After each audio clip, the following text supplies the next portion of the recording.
Kumusta na po mga ka-viewers? Welcome back po muli sa ating pong munting channel, Rapmix TV po. At inubos ko lang po itong lansones na to.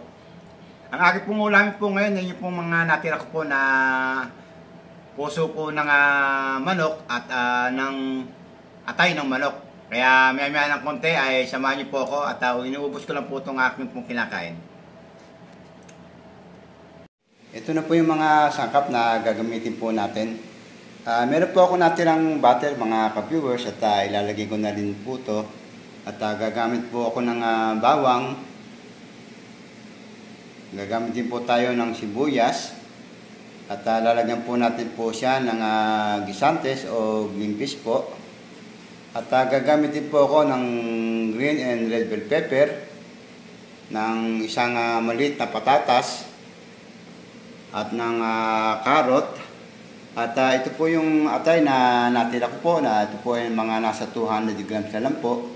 At yung pong natira kong na puso po ng manok at ilalagay ko na din po yan.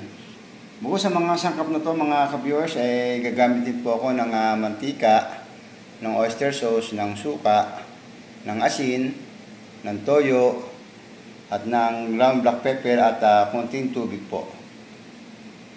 Mga ka-viewers, lagyan na po natin ng mantika at ipiprito ko muna po yung pong atay po natin mga ka-viewers.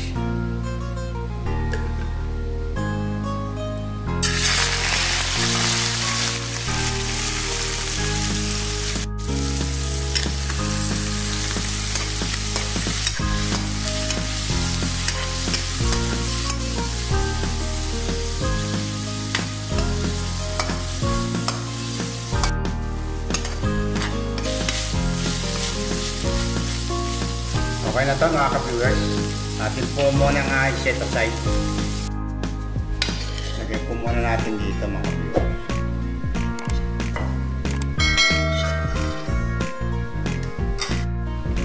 Dito na tayo mga ka-viewers. Huwag na natin tanggalin ito. Medyo po yan, masarap po yan pagka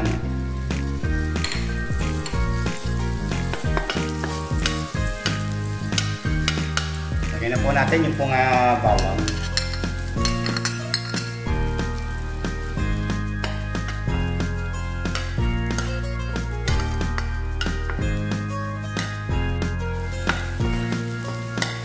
Natin yung sibuyas.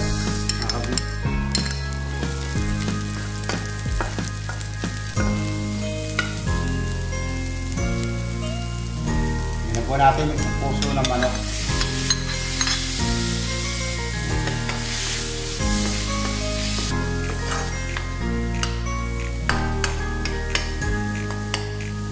Lagyan po natin ng toyo.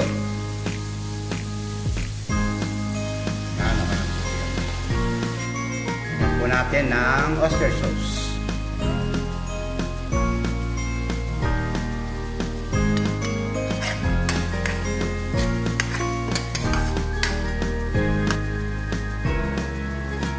Lagyan din na po natin ng suka mga ka-viewers. Konti lang po kasi po maasip po yung suka ko. Lagyan din na po natin ng tubig mga ka-viewers.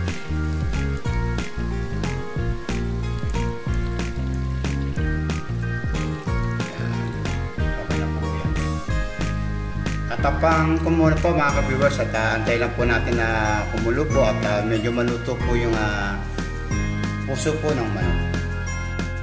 Hingin na po natin mga ka-viewers. Yan. Pwede na po natin ilagay yung pong carrots. Lalagay ko na rin po yung pong patatas.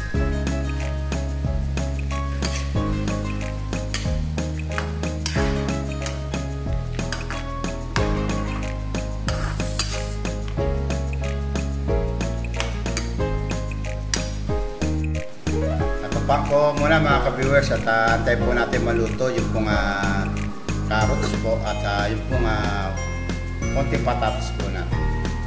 Tingnan na natin mga ka-viewers, baka okay na. Lagyan na po natin yung pong atay mga ka-viewers. Oh my God!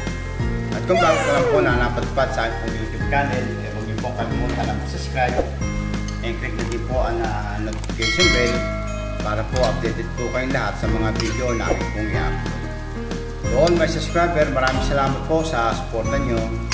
God bless po sa inyong lahat. Lagay ko na rin po yung ating pong green and red bell pepper mga ka-viewers.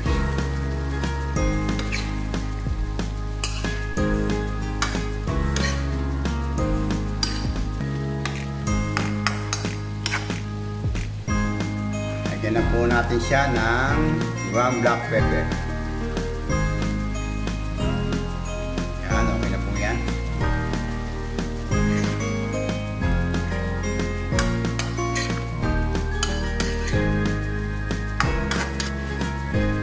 Lagyan na po natin yung pong green peas mga ka-viewers.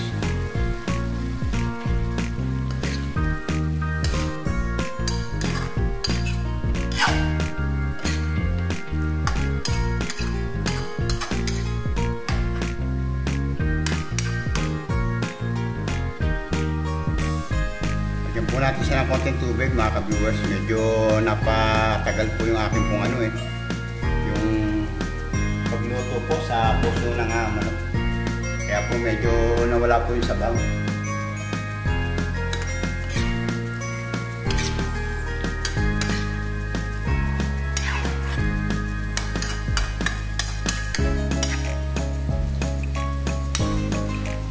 Tikman natin siya mga ka-viewers. Tingnan natin kung ano kulang. Oh, sarap! Sana all. Nagdagan ko na po siya ng konting asin mga ka-viewers. Yan, okay na po yan.